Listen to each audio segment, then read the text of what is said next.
subventionné par l'État qui achète l'essentiel de la production. On fabrique 30 000 paires de chaussures pour le Fonds social de l'État et puis aussi 10 000 paires pour Cuba. La politique révolutionnaire privilégie le social. Environ 100 000 emplois subventionnés ont été créés pour les laisser pour compte de l'économie libérale. Pour moi, ce travail, c'est mon futur, tous mes espoirs. Avant, j'étais à la maison, je n'avais pas d'emploi, je n'avais aucune qualification. Ici, j'ai tout appris. S'il n'y avait pas eu Chavez, je ne sais pas ce que je serais devenue aujourd'hui. Même chose pour mes enfants. Si on mange, c'est grâce à lui. On appelle cela du populisme. Mais dans les bidonvilles, on se moque pas mal de savoir si le modèle est cubain. On prend ce que l'État donne, parfois l'électricité, parfois l'asphalte, et on vénère le chef de l'État. Moi, je suis chaviste jusque dans mon sang. Si Chavez venait ici, à Valle Alegre, je serais très fière. Tout ce qu'on a ici, c'est grâce à notre président. Je suis à 100% chaviste, parce qu'il est le président des pauvres. C'est un président qui nous est tombé du ciel.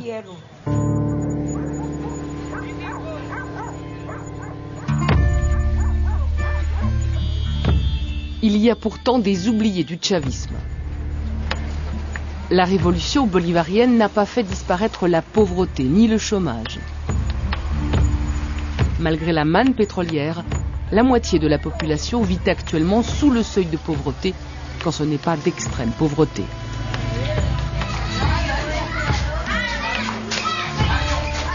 Le Venezuela est 72e au classement établi par l'ONU pour le développement humain, derrière Cuba et au milieu du peloton latino-américain. Nous sommes dans l'un des quartiers huppés de Caracas. Un autre monde. Celui qui a peur de la révolution du commandante Chavez.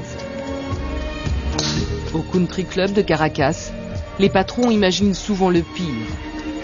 Quel est l'avenir de l'entreprise privée avec Chavez à la tête de l'État?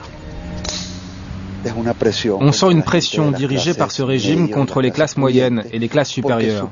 La politique de Chavez ne s'adresse qu'aux classes les plus défavorisées. Le résultat de ça, c'est la chute des investissements dans ce pays. Et nous, on ne sait plus si on doit investir ou pas, ou même s'il faut continuer notre activité. L'incertitude est grande sur l'avenir.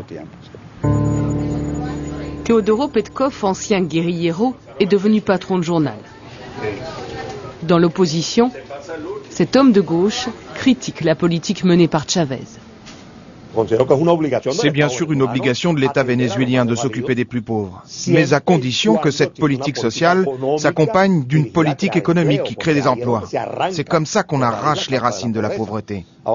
Mais depuis 8 ans que Chavez est au pouvoir, ce qu'il y a eu, ce sont des destructions d'emplois. La moitié des industries ont disparu, je dis bien la moitié. En clair, des milliers d'emplois ont été détruits. La révolution en marche, c'est une succession de bouleversements à l'échelle du pays. À 4 heures de Caracas, l'heure est à la réforme agraire. Très vite devenue une guerre des terres. D'un côté, il y a les paysans, de l'autre, les grands propriétaires. Dans un pays où 80% des terres cultivables sont entre les mains de 5% de propriétaires, quelques 500 000 paysans auraient bénéficié de la redistribution des terres. Vladimir est l'un de ces propriétaires. Il possède 500 hectares, ou plutôt il possédait. Des dizaines de paysans se sont installés sur son exploitation. Depuis 6 mois, il regarde impuissant les paysans brûler ces dernières récoltes de canne à sucre pour faire à la place une coopérative agricole. La dernière fois que j'ai essayé d'aller sur mes terres, j'ai été reçu à coups de fusil. Les paysans ont même détruit le capot de ma camionnette à coups de machette. Là, j'ai compris que je ne risquais pas seulement de perdre mes terres, mais de perdre la vie, comme ceux qui travaillent avec moi. Vladimir a pu sauver quelques arpents de terre, là où se trouve la vieille raffinerie construite par son père. Désormais, il fait garder le site 24 heures sur 24.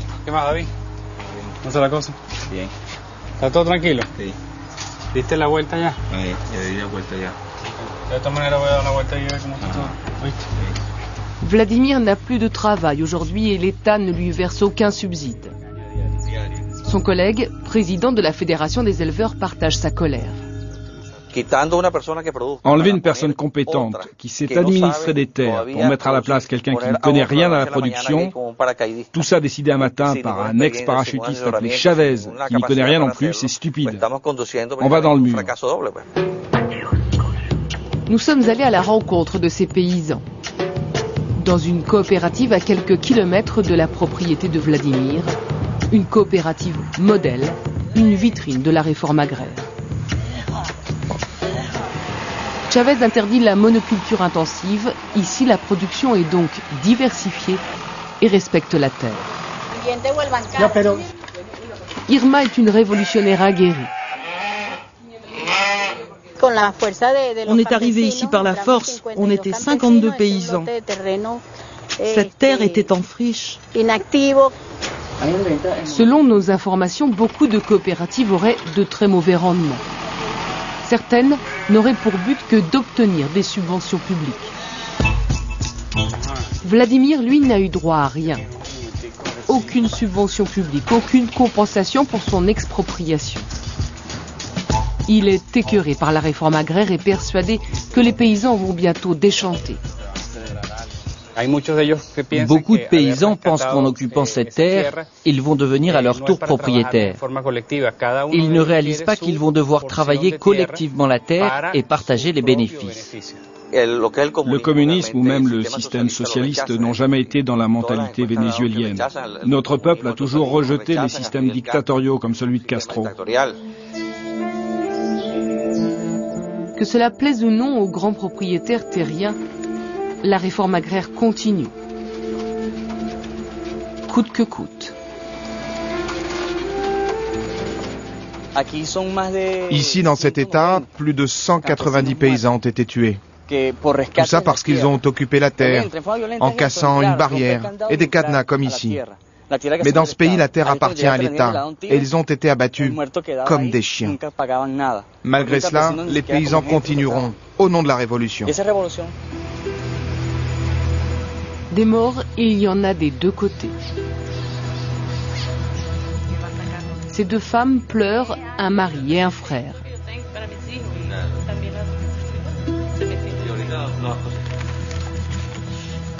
Antonio ne voulait pas donner sa terre. Il s'est opposé aux paysans. Ils l'ont tué. Ils ont tué mon mari il y a 3 ans et rien n'a été fait. Les assassins sont toujours en liberté. Ici, il n'y a pas de justice. Parfois, je les croise. Une fois, ils m'ont suivi à la banque et je suis sortie dès que je les ai vus. Ils disent quoi? Ils m'ont dit que si je leur donnais pas d'argent, ils me feraient la même chose qu'à mon frère. C'est-à-dire? Qu'ils me tueraient.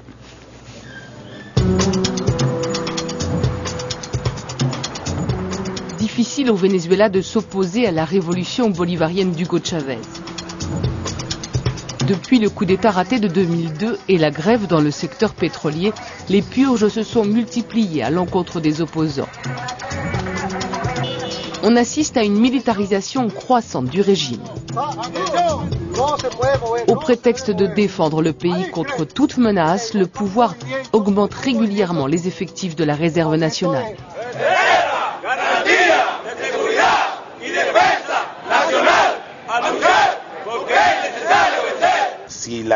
Si les États-Unis attaquent notre pays, je vous promets qu'on est prêt à réagir. Et même qu'on sortira vainqueur d'un affrontement. Parce qu'en face d'eux, ils trouveront un mental plus puissant que n'importe quelle force ou technologie militaire. Quels sont les effectifs de la réserve? Je peux vous dire qu'on peut monter à 5 millions d'hommes si on nous le demande. Mais pour l'heure, l'ordre du président est juste d'augmenter les effectifs. Combien sont-ils exactement ces patriotes qui chantent l'hymne national? Au minimum 1 500 000. L'âge limite, initialement de 50 ans, a été repoussé et les candidats affluent toujours. Retraités et femmes au foyer côtoient ouvriers, étudiants ou avocats 2 week-ends par mois, unis par l'amour de la patrie. J'ai fait mon service il y a plus de 45 ans. Et je m'étais dit qu'avant de mourir, je mettrais à nouveau mon uniforme. En étant réserviste, je vais pouvoir aider mon peuple quand il en aura le plus besoin. Je suis prête à tout. Et s'il faut faire la guerre? Je suis prête aussi à défendre mon pays. Vous n'avez pas peur? Non.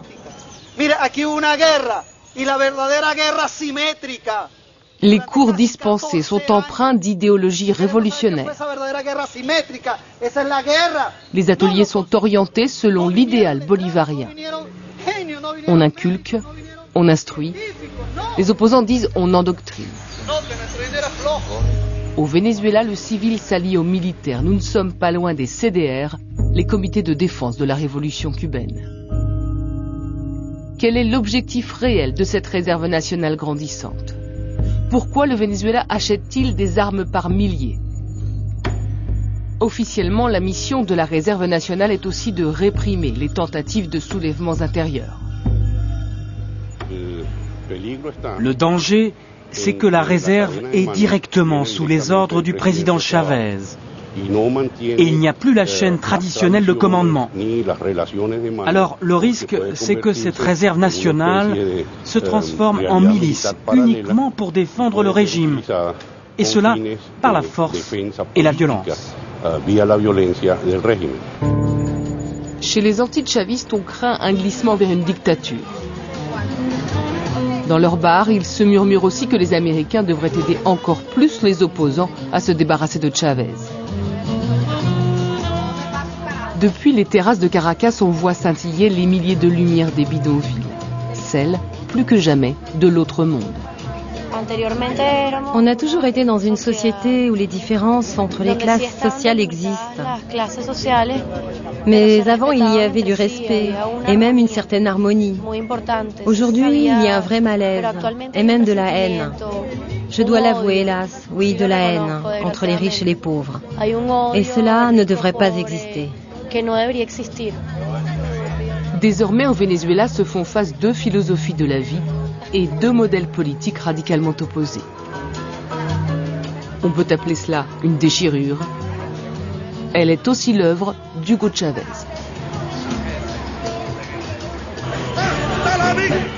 Pour parler d'Hugo Chavez, nous avons rendez-vous avec le socialiste Jean-Luc Mélenchon, invité à Caracas comme observateur des élections. Pour l'un des leaders de la gauche antilibérale, la victoire d'Hugo Chavez change la donne, bien au-delà des frontières, malgré les imperfections de la révolution.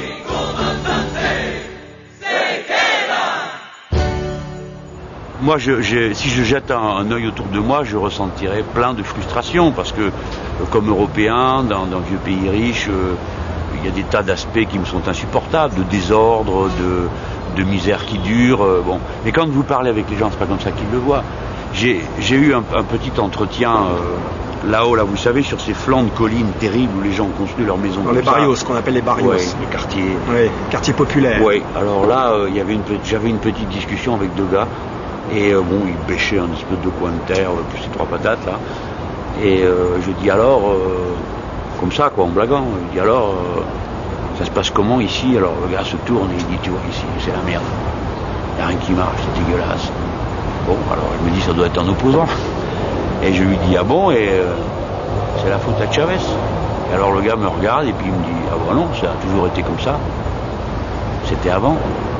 Ah, et je lui dis, et maintenant? Il dit, ah maintenant. Tu vois là, il me montre des toits verts. Il me dit là, c'est les médecins cubains. Là-bas, c'est la mission d'alphabétisation. Pas grand-chose, mais enfin, c'est la première chose qu'on voit depuis que je suis né. Donc Chavez a commencé à changer des choses dans la vie quotidienne des plus pauvres. Oui, puis attendez, dans leur vie quotidienne concrète, mais mettez-vous dans le sentiment de cette masse immense de misérables. C'est pas seulement une affaire de est-ce que je vais aller mieux, moi, comme les bobos chez nous peuvent tout de suite, dès qu'on leur parle de politique, c'est est-ce que c'est mieux pour moi? Le sujet, c'est d'abord récupérer sa dignité. C'est-à-dire pouvoir lire dans le regard des autres, et notamment dans le regard des puissants, que dorénavant, quand bien même auraient-ils peur du moins respectent-ils ceux qu'ils ont en face d'eux et cessent de les considérer comme des animaux. Et c'est ça qui a la force de la révolution démocratique qu'il y a ici, même si ces résultats matériels à cet instant ne sont pas spectaculaires. Ce sont d'abord des résultats humains. Et ça, bon, évidemment, dans les pays gavés, on a du mal à le voir, mais les pays gavés feraient bien de se retourner et regarder en bas de leurs fenêtres, que ce même monde est là. Hein. Et nous, les Français, nous avons 7 millions de pauvres chez nous. 200 000 personnes qui n'ont même pas un bout de carton sur la tête. 200 000 qui vivent dans des campings. Alors le Venezuela, c'est pas un pays si loin. Bien sûr, il est loin. Hein, c'est pas le Venezuela chez nous, mais... On voit aussi, il a gagné largement, c'est incontestable. On voit aussi dans nos reportages quand même que c'est une société polarisée, comme on dit, clivée. Hein, il y a les pour, les contre, il y a un peu de violence. Et puis il y a la crainte d'une dérive autoritaire. Est-ce que vous pensez, parce que là on parle de Chavez en libérateur, en homme charismatique, est-ce qu'il n'y a pas des craintes à nourrir malgré tout de son parcours et d'éventuelles dérives? Je trouve que les craintes à propos de Chavez sont une espèce de fabrication commode qui nous permettent d'avoir bonne conscience parce que nous répugnons à approuver quelque chose que nous ne comprenons pas. Et donc on entretient sur fond de propagande américaine des craintes par rapport à quelqu'un qui n'a posé aucun acte qui aille dans ce sens, aucun, jamais. Quand il dit par exemple je vais faire un référendum pour me permettre de me présenter autant de fois que je veux, quitte à être un jour un président à vie. Non, il ne dit pas ça. Il dit pour me présenter autant de fois, oui. Et alors qu'est-ce que de gagner les élections à chaque fois. Qu'est-ce que vous en déduisez? Est-ce qu'il ne veut pas monopoliser le pouvoir? Alors, je trouve amusant qu'on pose la question à Chavez. On devrait la poser à Jacques Chirac, on devrait la poser à Zapatero ou à Madame Merkel, parce que dans aucun de ces pays, il n'existe une limitation au nombre de mandats pour lesquels on peut se présenter, n'est-ce pas? Et lui a dit qu'il allait supprimer la limite de 2 mandats, qu'il proposait de supprimer la limite de 2 mandats, étant entendu que de toute façon, il y a des élections entre chaque mandat, et même quelque chose qui n'existe pas chez nous. Tout de même, nous pourrions nourrir des craintes, c'est le référendum révocatoire à mi-mandat. Donc vous voyez à quelle hauteur on met la barre quand il s'agit de Chavez, alors qu'on ne voit aucune raison de formuler ce genre de jugement quand il s'agit d'un autre pays. Donc ce n'est pas un apprenti dictateur? Moi je ne le crois pas, et je ne vois pas la raison qui nous permettrait de le penser.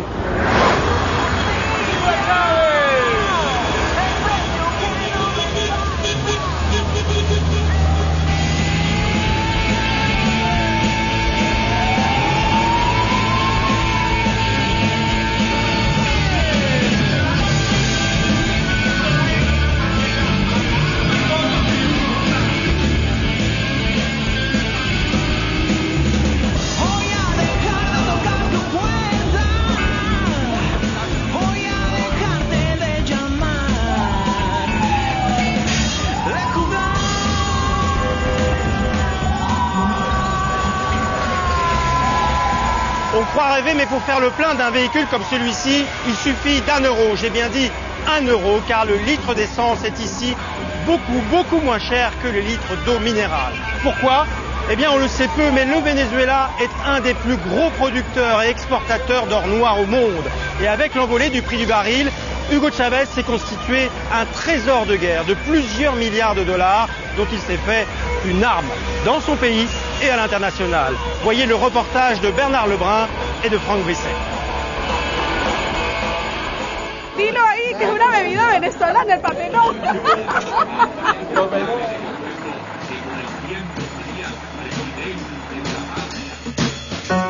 Cela se passe là-bas, dans la grosse pomme, en hiver chez les Américains, dans les quartiers déshérités du Bronx. Le camion-citerne transporte du pétrole vénézuélien provenant de la Citgo, propriété du gouvernement de Caracas. L'ambassadeur du Venezuela en descend pour distribuer du fioul à bas prix. Du cœur du Venezuela dans le cœur des Américains, dit la banderole.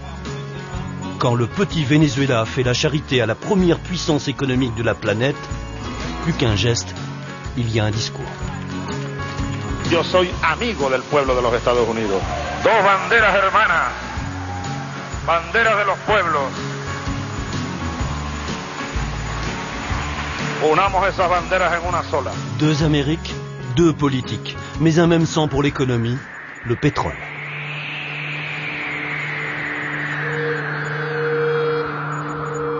Sous les ailes du Condor, le Venezuela. un géant de l'or noir qui posséderait les premières réserves mondiales de pétrole.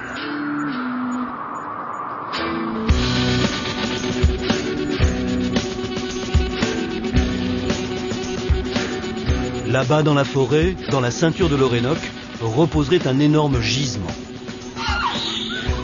On va continuer à piétiner dans ce magasin de plantes tropicales encore longtemps. Dans la jungle, Tintin ne voit pas le pétrole mais découvre un fleuve mythique, le Rio Orinoco. L'Orénoque, un monstre de 3000 km qui traverse le Venezuela d'est en ouest. Ce fleuve millénaire a laissé dans sa plaine alluviale une ceinture d'or noir, des réserves exceptionnelles de bitume, du pétrole lourd, longtemps trop lourd pour être exploité. Avec l'explosion des prix du brut, tout devient rentable. Depuis 2002, cette pâte noire visqueuse, chauffée et distillée, est transformée en ce pétrole brut synthétique, prêt au raffinage. Pour l'instant, seules les compagnies internationales se sont lancées dans l'aventure de l'Orénoque, comme ici chez Syncor, société mixte vénézuélienne, dont le français Total est l'actionnaire principal. C'est effectivement l'enjeu du moment. Tout le monde s'intéresse de très près à ce brut extra lourd de la ceinture de l'Orénoque. Il y a des réserves énormes, de l'ordre de 235 milliards de barils. 235 milliards de barils. Qui se trouvent sur site. L'équivalent d'Arabie Saoudite. Si les réserves prouvées peuvent être même supérieures aux réserves de l'Arabie Saoudite. Promis un riche avenir, le pétrole de l'Orénoque ne pèse aujourd'hui qu'un quart de la production du Venezuela. Cabimas dans l'occidental, un monde de brut. Cabimas, capitale historique de l'or noir vénézuélien depuis 1921.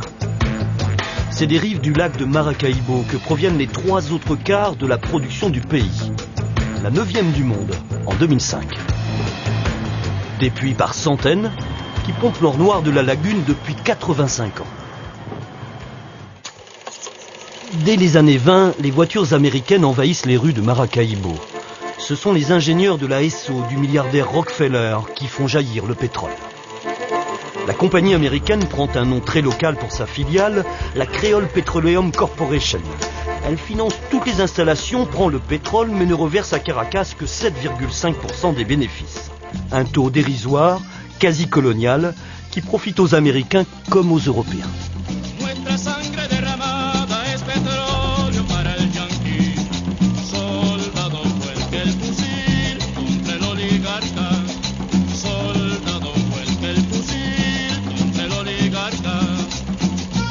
Les anglo-saxons ont importé aussi leur mode de vie. En 1940, 20 000 Vénézuéliens bénéficient de ce tout nouveau confort. Ils gagnent par jour 100 fois plus que les ouvriers agricoles. Ils avaient une maison à eux, du gaz, de la lumière libre, un supermarché avec de bons marchés et 36 bolivars, $10 par jour. $10 par jour. Mais les Américains vont perdre leur mainmise sur les puits de Maracaibo.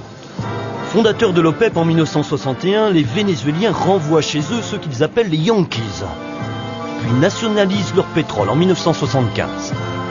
C'est la naissance de la compagnie nationale PDVSA, Pétrole du Venezuela, société anonyme. Dans la péninsule de Paraguaná, la jeune compagnie vénézuélienne hérite d'un patrimoine incroyable.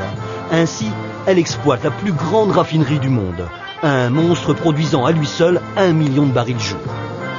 Un demi-siècle après sa découverte, 100% des revenus du pétrole reviennent enfin au pays.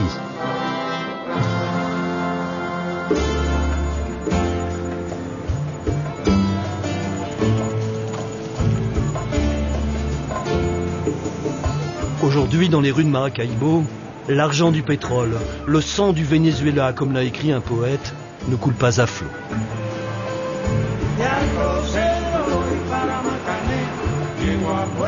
Un pays riche, peuplé de pauvres.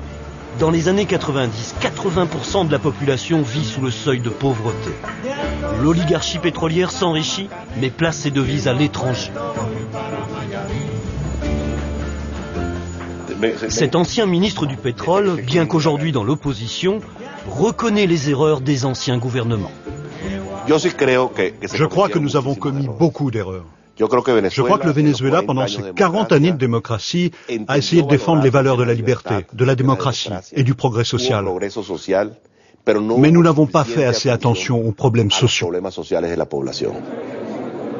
Un constat qu'aime à souligner Hugo Chavez lorsqu'il s'adresse à un parterre de multinationales du pétrole, de retour au pays, mais sous contrôle. Venezuela terminó el siglo XX, perdónenme la gripe, terminó el siglo XX con una pobreza gigantesca, exclusión, miseria, mientras tanto una élite enriquecida en extrema, valga la expresión, en extrema riqueza, y la mayoría en extrema pobreza. Dijo Uslar, no supimos, o no quisimos, o no pudimos sembrar el petróleo. Un signe qui ne trompe pas. À Cabimas, c'est toujours devant le siège de la PDVSA que se déroulent les rassemblements. Parce que cette compagnie est la nôtre, disent les habitants. Et qui maîtrise la compagnie, maîtrise le pays. 8 mois après le coup d'État de 2002, le patronat lance une grève générale, entraînant la PDVSA. Il paralyse le pays. Durant 63 jours, c'est le bras de fer entre la compagnie et le président. Caracas, ou plutôt Caracasserole. Chavez répond par la force. Début 2003, il lance la garde nationale à l'assaut des résidences de la PDVSA. Le putsch pétrolier va échouer. Et pour briser toute résistance, Chavez décrète en janvier le licenciement massif de 20 000 personnes, la moitié de la compagnie. Des ingénieurs et techniciens surtout. Sans leurs compétences, la production s'effondre. Au moment où Chavez est arrivé au pouvoir, la production de pétrole du Venezuela était de 3 millions de barils jour. Et la production des entreprises étrangères de 300 000 barils. Aujourd'hui, la production totale de pétrole du Venezuela n'est plus que de 2,5 millions de barils. La part de la production des entreprises étrangères atteint désormais 1,2 million et celle de PDVSA 1,3 million. Donc la production propre de PDVSA est passée de 3 millions à moins de la moitié. Paradoxe, aujourd'hui ce sont les multinationales capitalistes qui maintiennent la production. En affaires, El Presidente se veut pragmatique. Malgré ces discours, les 3/4 des exportations pétrolières du pays partent tout droit vers les États-Unis. Le plus grand marché mondial est à 6 jours de mer et les Vénézuéliens de vanter cet avantage par rapport au pétrole arabe. With the backing of Petroleus de Venezuela, we can provide resources in a matter of days versus weeks or months. Citgo, energy now and for the road ahead. Citgo sur les côtes texanes n'est plus une compagnie américaine. Depuis 1990, cette société est la propriété du gouvernement vénézuélien, filiale à 100% de la PDVSA. Avec la révolution bolivarienne, les affaires continuent. Et luxe suprême pour le boss Hugo Chavez, la Citgo possède ici le 3e réseau de distribution d'essence. Ironie de cette publicité, une marée rouge sur les États-Unis. Plus de 12 000 stations à ce jour.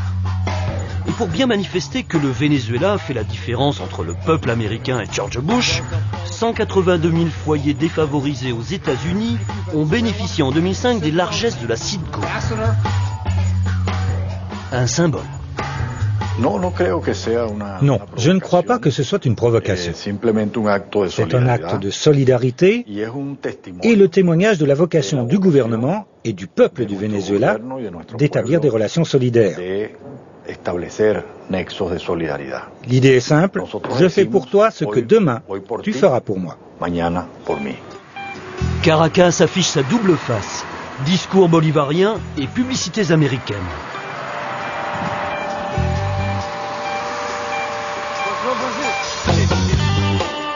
Avec une croissance économique supérieure à 9% au premier semestre 2006, jamais les Vénézuéliens n'ont autant consommé, grâce à l'argent du pétrole. À la tombée du jour, les malls commerciaux climatisés, à l'américaine, sont noirs de monde. Le pétrole est une arme géopolitique et ces imbéciles qui nous gouvernent ne réalisent pas le pouvoir qu'ils ont entre les mains. C'est ce que disait Chavez avant son élection. Arrivé au pouvoir, il met sa théorie en pratique avec la création des Pétro-Caraïbes. Principe, pétrole à très bas prix, voire gratuit pour ses amis politiques des petits États des Caraïbes et d'Amérique centrale, contre un soutien au Venezuela et autres trocs. Une politique coûteuse qui pèse le quart des exportations de pétrole et ne rapporte rien financièrement aux Vénézuéliens. Mais cela crée des liens. Le soir de sa réélection, l'ancien guérillero du Nicaragua, Daniel Ortega, s'empresse de téléphoner à Caracas.